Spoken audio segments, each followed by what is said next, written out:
What is a nurse practitioner? What do nurse practitioners do? Why should you become a nurse practitioner? In this video, I'm going to answer all those questions. And for those who are new to my page, FavoriteNPmentor here. I am dual certified as an acute care nurse practitioner as well as an adult gerontology primary care nurse practitioner also. So enough about me, let's get into this topic. So a nurse practitioner is a nurse that has a master's degree in nursing. Nurse practitioners diagnose and treat patients. Nurse practitioners can also discharge patients, admit patients, collaborate with the physicians regarding patient care. They can provide referrals, and they can serve as independent practitioners depending upon the state which that practitioner resides. So for example, some states allow nurse practitioners to practice independently, while other states like New Jersey require nurse practitioners to have a collaborating physician. So nurse practitioners are able to pretty much do all of the above. So let's talk about the pros of being a nurse practitioner. Pros of being a nurse practitioner is, one, you have graduated from the bedside. Although I do miss being a bedside nurse, I also enjoy what I do as a nurse practitioner. Number two, you get the ability to come up with differential diagnoses, manage chronic illnesses, manage acute illnesses, depending on which area as a nurse practitioner you function in. Like say, for example, I am acute care, so I deal with patients that are suffering from acutely ill, life-threatening illnesses.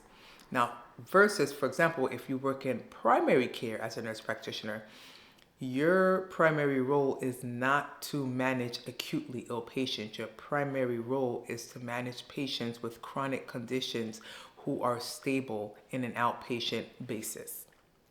So the scope of your practice depends on where you work and what specialty that you are in. Another pro of being a nurse practitioner, at least for me in acute care, is that I have the ability to put in lines. Now, we are able to, at least at my facility, in my acute care department, we are able to place central lines. We are able to place Shileys, which is a central line. A lines, we can do thoracentesis, paracentesis. Those are some of the procedures that we are able to do at the bedside. We learn how to do a bedside POCUS. POCUS stands for point of care ultrasound. So you could do point of care ultrasounds at the bedside to give you an idea of if someone has a pneumothorax, if someone is having a PE, if someone has a cardiac tamponade, if they have a low EF. You can also visualize the lung structures. So it's nice to have these procedures and tests that you can perform because it helps to level up your skill set. And depending on the institution that you work, for me, I'm able to put in midlines. But I'm sure if you can put in a central line, your hospital may allow you to put in a midline if they have the resources to do so. And then when you work inpatient, there's flexibility, so you can still maintain that schedule as a nurse. I can do 312s just like I was doing when I was a bedside nurse. But if you're outpatient, for example, you might not be able to do 12-hour shifts. Likely you'll be doing 8-hour shifts and 5 days a week. So that's one of the caveats to working inpatient. Now, if you are enjoying this video so far, please make sure that you hit that like button and you subscribe so that you could get more information from moi. Talk about the cons, because you know there's always cons. In everything you do, there's always going to be a con. So it's high liability, right? You are caring for patients and literally their life is in your hands. And if you make the wrong decision, that could end up in a patient losing his or her life. So on that end, it's a higher liability. At least as a bedside nurse, you're able to follow through with doctor's orders. So if the doctor orders something and you follow through with it because it was ordered, but it was the wrong order. Let's say the doctor ordered the wrong CAT scan or the wrong test, right? And the patient passes away as a result of that.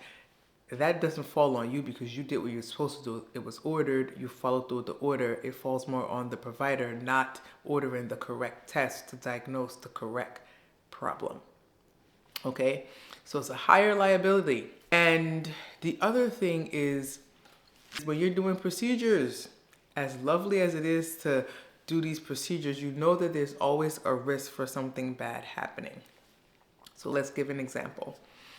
You're doing a right IJ triple lumen catheter and you incidentally nick the lung.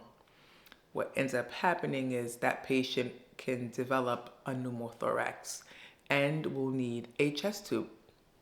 So that is a complication. If you are placing a central line in the groin and you stick one time too many, you can cause a bleed, and that patient can have a RP bleed or a retroperitoneal bleed.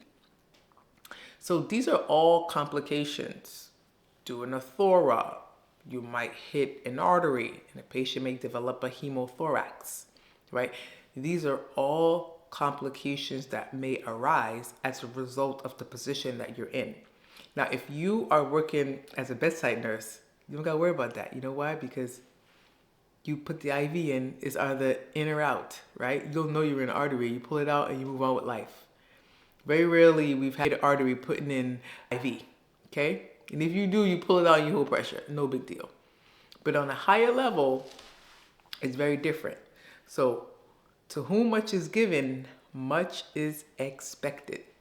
That's one thing my grandmother used to tell me. So I felt like I needed to share that in this moment.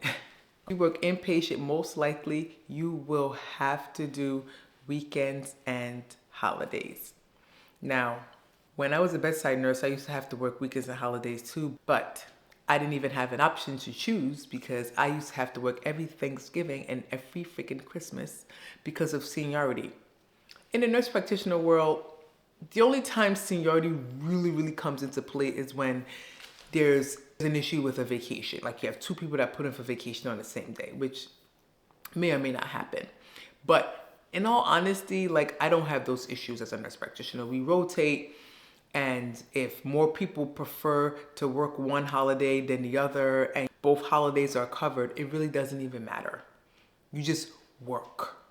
And even if you work 3 Christmases, but you like to be off New Year's, and you have counterparts who like to work New Year's and don't mind being off for Christmas, it works out, right? So we don't have to rotate. But if it comes to a point where there's a little riff about who's doing what, which really happens, at least in my department, then it'll be on a rotational basis. So that's one good thing. However, there's the weekends. You do have to work weekends. And for my department, you have to do 4 weekend shifts. So 4 weekend shifts a month. And when you work night shift like I do, night shift is considered Friday. So Friday is considered a weekend. Saturday is considered a weekend. Sunday is not included as a weekend, okay? If you work day shift, Saturday, Sunday is a weekend. But night shift for me in my department, Friday and Saturday are the weekends. And you have to do 4 of those every single month. That could be a little bit annoying, but you gotta take the good with the bad. And then not only that, it really depends on where you work. Now I work in the medical ICU, and people think, oh, as a nurse practitioner, it's really probably not that hard. It is a hard job, and it really depends on the acuity of your patients and what you're doing. So I work in the medical ICU, and I kid you not, I will do a video on this, I promise. I kid you not, when I come in, I am working from the time I put my 2 butt cheeks on the chair to get sign out until I am signing out to go home in the morning. Okay, that's how busy it is. I'm not exaggerating. I am literally running around all day, okay? Between all these screens, AKA consults, then you have admissions, right? Then you still have to care for the patients that are already on your unit. So depending on the acuity, that makes things a lot worse. All it takes is for one patient not to do well or is very sick, then it's like it eats up all of your time. So where you work and the acuity of the patients that you see really depends on how busy you are. Now, I will say I worked outpatient also, and it was very busy. I still had to follow up labs, call patients back for abnormal labs, have them come in for follow-ups. Still had to review my charts for the day, some of which I didn't finish while I was seeing the patient, right? So each specialty in each area, you will be busy depending on what you're doing. So some places might be a little worse than others. So for me, I come in at 7 p.m. and I'm not leaving until 8 o'clock in the morning, sometimes 8:30. So my shift is a lot longer versus somebody who's working 9 to 5, maybe may stay till 5:30. Their shift is definitely a lot less longer than mine. And again, I work night shift, which is already taxing, working against the natural circadian rhythm of the body. That's a whole nother beast and a whole nother video. I'm gonna get to that though, don't worry. And another thing with outpatient that makes it very difficult is that you have like 15 to 20 minutes to see each patient, mainly 15.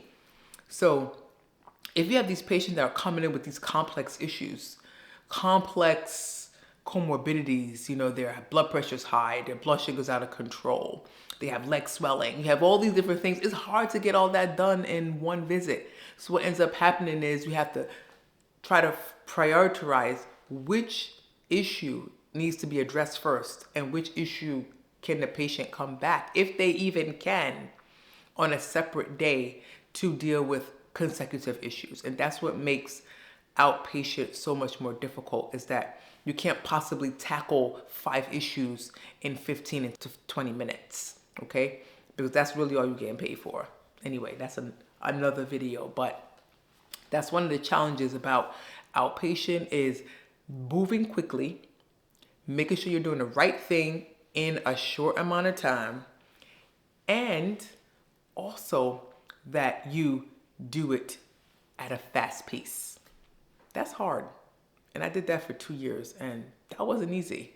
Barely had time to eat, drink, go to the bathroom. It was like, what is happening? I felt like I needed like a Foley bag because it was like, I ain't even got time to pee, but it don't make no sense because I'm not drinking no water. So why I gotta pee? Anyway, I will say that I do not regret becoming a nurse practitioner. I enjoy my job. I enjoyed both inpatient and outpatient, and becoming a nurse practitioner is rewarding. And I feel like I did the right thing as far as I am concerned in my life. My DNP helps me because now I have the ability to go back and teach. If I want to do it at a university, I have a doctoral degree. And having a doctoral degree is another video. There's going to be people that's going to say it's not worth it, but it really depends on what you're getting it for and what you intend to use it for. Some schools are gearing towards the DNP model, period, and they're doing away with masters. And if you feel like you don't want your doctorate, you don't have to get one, but you would have to find a school that is no longer going from BSN to DNP, because the DNP component of the schooling takes a little longer. And there are many different specialties in the nurse practitioner field, so where you go really depends on the patient population that you are interested in caring for. But I will do another video on that also. So I hope you enjoyed this video. Please come back. Don't forget to subscribe. Do not forget to subscribe. And I will see you later. Bye.